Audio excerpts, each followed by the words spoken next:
Vamos entrar no bloco hoje de perguntas e respostas com a nossa irmã Rosani.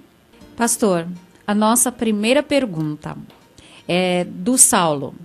Quando uma pessoa cristã é solicitada a comprar bebida alcoólica para outros não cristãos, qual a posição deste cristão nessa situação? O que deve fazer? Bom, nós lemos a respeito da bebida alcoólica como se lê no livro de Provérbios 20, versículo 1. O vinho escarnecedor, a bebida forte, alvoroçadora. Qualquer que neles errar não é sábio. Então não convém a um cristão sair de sua casa para comprar bebida alcoólica para pessoas, mesmo pessoas parentes. Porque deve haver um respeito à nossa fé. E nós encontramos em 1 Coríntios, capítulo 10, versículos 31 a 32, Paulo dizendo, portanto, quer comais, quer bebais, ou façais qualquer outra coisa, fazei tudo para a glória de Deus. Portai-vos de modo que não deis escândalo nem aos judeus, nem aos gregos, nem à igreja de Deus. Ora, já pensou você ser encontrado transportando bebida geladinha para a sua casa e você encontrar com um crente e ele olhar sem perguntar? Ele não vai ser abalado na sua fé porque reconhece você como pessoa mais equilibrada na vida cristã, de mais idade na vida cristã. Ele vai ser também levado a imitar. E em 2 Coríntios, capítulo 6, versículo 3, não dando nós escândalo em coisa alguma, para que o nosso ministério não seja censurado. Você, como cristão, tem responsabilidade. Logo, cuidado nesse particular. Mais uma pergunta, pastor. O Rubens de Cubatão. Ele pergunta, quando a igreja está fazendo a oração, intercessão, é certo começar a afinação de instrumentos e até mesmo o louvor antes de terminar a oração? Não. Há um texto na Bíblia, no livro de Eclesiastes, capítulo 5 e versículo 1, que é muito esquecido dos crentes, quando estão na igreja sem a menor reverência, dando margem a um caso como aqui está sendo indicado. Guarda o teu pé quando entrares na casa de Deus, porque chegar-se para ouvir é melhor do que oferecer sacrifícios de tolos, pois não sabem que fazem o mal. Então, falta de reverência dos nossos músicos, instrumentistas, que se portam na igreja indiferentemente, mesmo diante da pregação da palavra. Para eles, o que está sendo falado não tem valor. O que interessa é mexer nos instrumentos em horários impróprios. Depois que se deu início no culto, acabou a movimentação na igreja e deve haver uma atitude de respeito, como diz João 4, 24. Deus é Espírito e importa que os que o adorem em espírito e em verdade. Cultue a Deus. Não entre na igreja com o seu celular ligado. Isso é profanação da casa de Deus, ouvir chamada de celular e mormente durante a pregação. Meu irmão, não cometa um erro desse tamanho. Você entrou na igreja, desligue o seu celular. Só vá ligar de novo depois que terminar o culto. Não fique com ele ligado para você sair correndo para atender ligação. O nosso culto geralmente é 1h30, 2 horas. É um tempo relativamente curto e que não deve a casa de Deus ser profanada por esse meio. Quero dizer então ao nosso irmão Rubens que sua observação é correta e quem age da maneira como o irmão expõe não está prestando um culto a Deus corretamente. E é preciso que entendamos isso logo que entremos na igreja. Chega mais cedo, faz a sua afinação, começou o culto, acabou qualquer providência. E eu tenho até recomendado, não leve bilhetes ao pastor que depois de começar o culto, fazendo pedidos extras, queria cantar um hino, queria dar um testemunho. Isso tudo tem que ser programado antes de começar o culto. Começou o culto, o pastor está com a direção, já tudo delineado,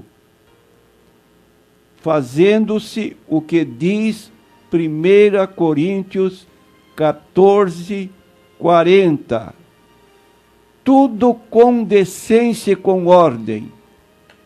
É a recomendação da palavra de Deus.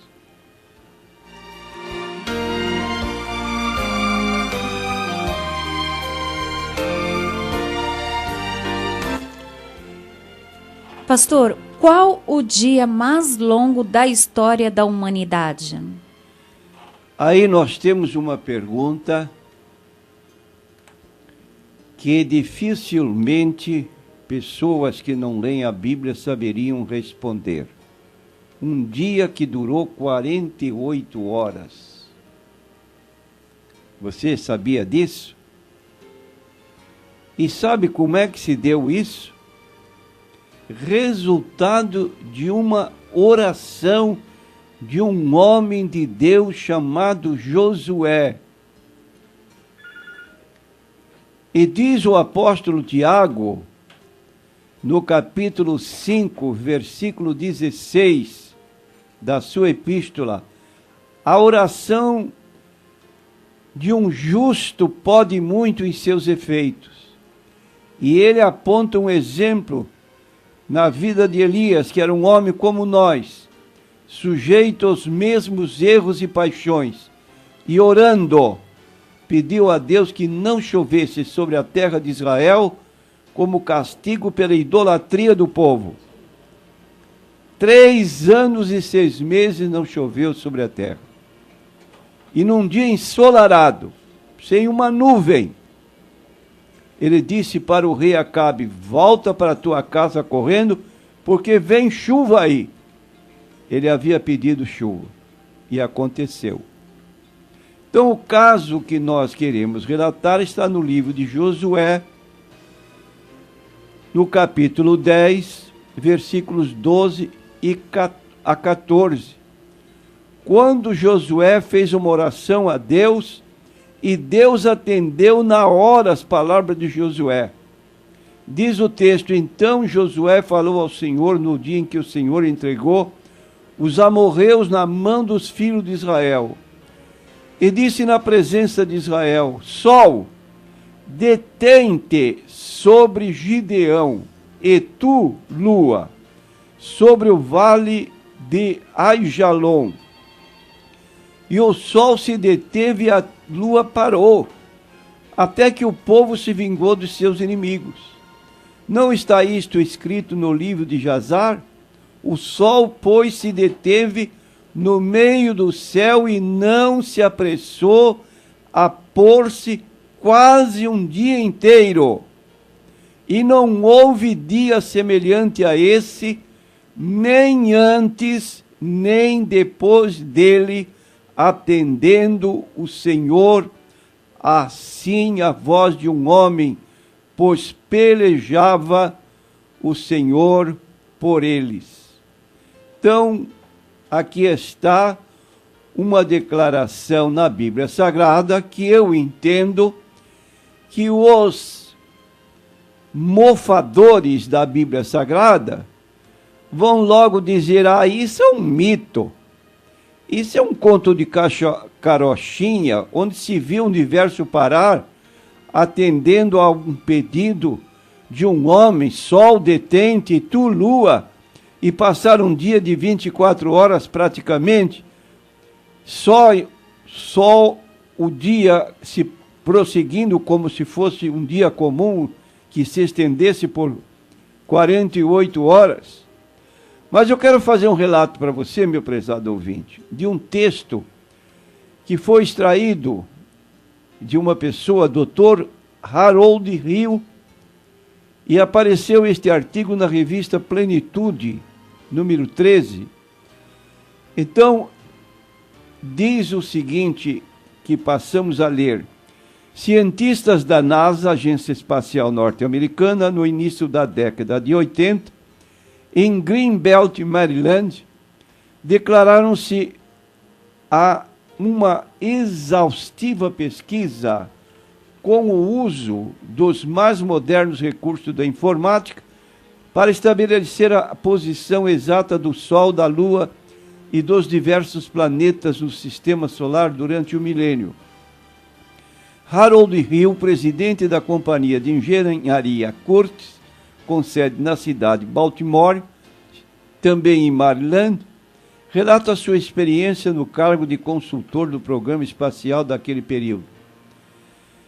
Precisamos desses dados para que os satélites possam ser lançados ao espaço para missões de exploração de novos corpos celestes, sem que entrem em rota de colisão com qualquer um deles. Como pretendemos construir foguetes não tripulados com autonomia para muitas e muitas décadas no espaço, precisamos traçar a sua trajetória com precisão para que as gerações futuras venham a receber e analisar os dados enviados por eles. Nós e os cientistas da NASA descobrimos que falta um dia no calendário universal. Envolvido nessa pesquisa, pude presenciar uma descoberta fantástica. Falta um dia na história do universo. Eis como tudo aconteceu. Os engenheiros da NASA colocaram os dados no computador para que ele determinasse a exata posição dos astros, tanto no passado quanto no futuro. E então surgiu um impasse. O computador subitamente interrompeu o programa e mostrou na tela um aviso de que havia algo errado nos números que lhe serviram de base para os cálculos. Entretanto, havia entre eles um evangélico que falou sobre a história de Josué. Os engenheiros da IBM foram imediatamente chamados para a verificação de um possível defeito e, após um cuidadoso exame de toda a rede de informática, garantiram que estava tudo em ordem. Foi então que esse membro evangélico que fazia parte da equipe lembrou-se de que Josué, segundo os textos sagrados, certa ocasião ordenara ao sol que parasse e contou o episódio aos seus colegas. Ninguém acreditou, a princípio, pois todos os outros cientistas eram acostumados a fatos concretos. Assim, eles o desafiaram a provar o que dizia. O cientista, ao ser desafiado, pegou a Bíblia e mostrou Josué, capítulo 10, versículo 12. Então Josué falou ao Senhor no dia em que o Senhor entregou os amorreus nas mãos dos filhos de Israel e disse, na presença dos israelitas, sol detente sobre Gibeão, e tu, lua, no vale de Aijalon. Explicou-lhes que Josué se encontrava rodeado por inimigos e se a noite caísse, eles poderiam sobrepujá-lo. Pediu, portanto, a Deus que o sol parasse. E assim aconteceu. O sol não se pôs o dia todo. Depois destas explicações, resolveram colocar esses novos dados nos computadores para ver se era realmente o dia que faltava. E voltando no tempo, achamos uma resposta aproximada. O período que faltava no tempo por causa do pedido de Josué era de 23 horas e 20 minutos. Não era, portanto, um dia inteiro, conforme garantiam os computadores da NASA. Com esse resultado, os cientistas voltaram ao livro de Josué e acharam o capítulo 10, versículo 13. O sol se deteve e a lua parou até que o povo se vingou de seus inimigos.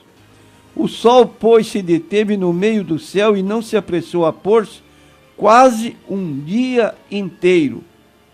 Bem, o texto bíblico confirmava que não era exatamente um dia inteiro. E esse achado foi muito importante, mas ainda assim continuavam as dificuldades, porque faltavam 40 minutos. E não é possível realizar cálculos para esses séculos futuros com um erro desse tipo. Após algum tempo, aquele cientista evangélico se lembrou de outra passagem bíblica que mencionava outro episódio a respeito do Sol. Dessa vez, o astro maior teria regredido no tempo. Todos ficaram atônicos, absolutamente mudos. Novamente, o primeiro impulso foi de descrédito, porém, utilizando-se de um programa específico para consultas bíblicas, chegaram ao seguinte texto, 2 Reis, capítulo 20, versículos 8 a 11. Ezequias disse a Isaías: qual será o sinal de que o Senhor me curará e de que ao terceiro dia subirei à casa do Senhor?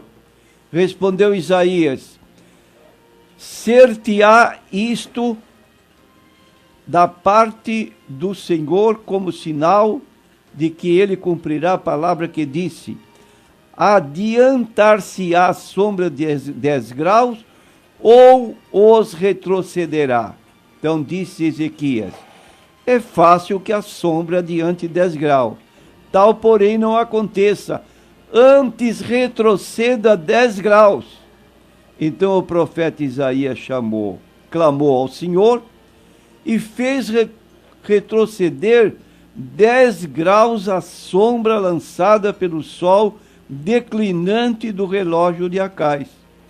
Ficaram todos quietos naquele momento. A incredulidade por causa daquilo que é concreto foi fulminada pelas palavras de um livro milenar, muitas vezes ignorado. 10 graus são exatamente 40 minutos, que somados às 23 horas e 20 minutos do tempo utilizado por Josué, foram precisamente às 24 horas, um dia faltante em nossos